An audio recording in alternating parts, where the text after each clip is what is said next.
ফিলিস্তিন একটি ইহুদি রাষ্ট্র প্রতিষ্ঠার জন্য আন্তর্জাতিক থেকে চাপ বৃদ্ধি পায়, যার ফলে 1948 সালে ইসরায়েলের সৃষ্টি হয়। আর ইসরায়েল প্রতিষ্ঠিত হওয়ার পর থেকে লক্ষ লক্ষ ফিলিস্তিন বাস্তুচ্যুত হয়। Israel wanted a live-streamed genocide and a live-streamed Nakba, but what it got was a live-streamed mass return of displaced Palestinians. যারা শরণার্থী হয়ে ওঠেন, যার ফলে ইসরায়েল এবং ফিলিস্তিনি জনগণের মধ্যে কয়েক দশক ধরে চলমান সংঘাতের সূত্রপাত হয়।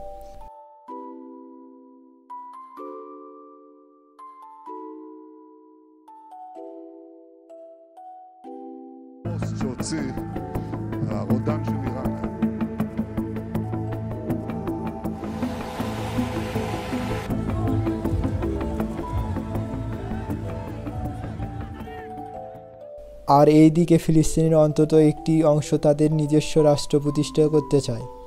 আর এর মধ্যেই মিশরীয় ইসরায়েল অবরোধ এবং ফিলিস্তিনি অভ্যন্তরীণ রাজনীতি বর্তমান ফিলিস্তিনিদের লক্ষ্যের নাগালের বাহিরে। এর ফলে ইসরায়েল আরও সুযোগ পায়।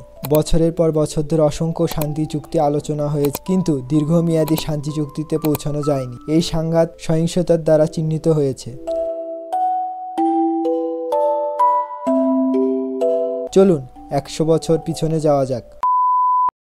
1920 সালে ফিলিস্তিনিদের আরব আন্দোলনের নেতা হয়ে ওঠেন মুফতি হাজ মোহাম্মদ আমিন আল হুসাইন। ফিলিস্তিনি ইহুদি জনগোষ্ঠীর বিরুদ্ধে ধর্মীয় দাঙ্গা উস্কে দেওয়ার ক্ষেত্রে গুরুত্বপূর্ণ ভূমিকা পালন করেন। ইনি ইহুদিদের বিরুদ্ধে ধর্মীয় আবেগ জড়িয়ে তোলেন। এই অভিযোগের মাধ্যমে ইহুদিরা জামে আল আকসার স্থানে ইহুদি মন্দির পুনর্নির্মাণের চেষ্টা করেছে। ফিলিস্তিনি ইহুদি জনগোষ্ঠীর বিরুদ্ধে প্রথম বড় দাঙ্গা ছিল 1921 সালে, নাম ছিল জাফা দাঙ্গা।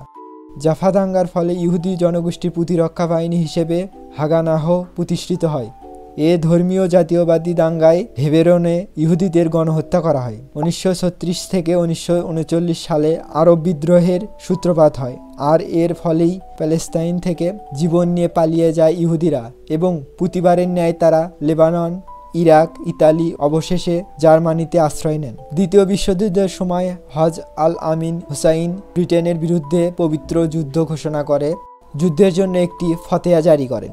তিনি হিটলারের কাছ থেকে প্রতিশ্রুতি পান যে জার্মানি যুদ্ধে বিজয় অর্জনের পর ফিলিস্তিনে বিদ্যমান ইহুদি ভিত্তিগুলো ধ্বংস করে দেবে। ইসরায়েল নামটা কেন দেওয়া হয় সেটা কি জানেন? 1948 সালে 24শে মে ইসরায়েলের একটি ইহুদি রাষ্ট্রে প্রতিষ্ঠার ঘোষণা দেন, যা ইসরায়েলের রাষ্ট্র নামে পরিচিত হয়। আমরা বরাবর আরব দেশগুলো এবং মুসলিম রাষ্ট্রগুলোকে দোষারোপ করে আসছিলাম। বর্তমান গাজা ও আগের গাজা শহর এমন ছিল না। চলুন আগের গাজা থেকে ঘুরে আসা যাক।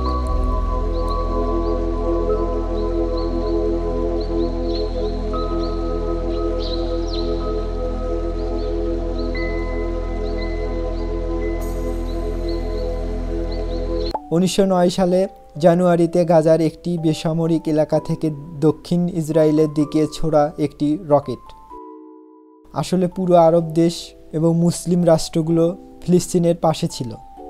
আর এখন তাদের আর্তনাদে কেউ সাড়া দেয় না। পুরো জাতি তাদের মনে রাখবে না। মুসলিম রাষ্ট্র নেতাদের এবং সমৃদ্ধ ব্যক্তিদের, উচ্চ পদের নেতাদের মনে রাখা হবে। তাদের জীবনের মূল্য তারা পায়নি।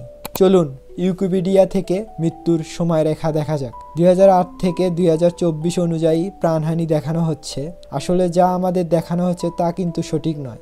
এর বাইরে নির্মম নির্যাতন, গণহত্যা চলছে। পুরো ফিলিস্তিন যখন তাদের দখল নিচ্ছে, ছোট একটি হামাস বাহিনী বা তাদের কি করতে পারে? নিজের মাতৃভূমি রক্ষার্থে তারা জীবন দিচ্ছে। এগুলো দেখানো হচ্ছে, বোঝানো হচ্ছে আমাদের আমরা নিকৃষ্ট জাতি, যারা বিপদে ভাইদের পাশে দাঁড়ানোর কথা, বরং তাদের দেখে মুখ ফিরিয়ে নিচ্ছি।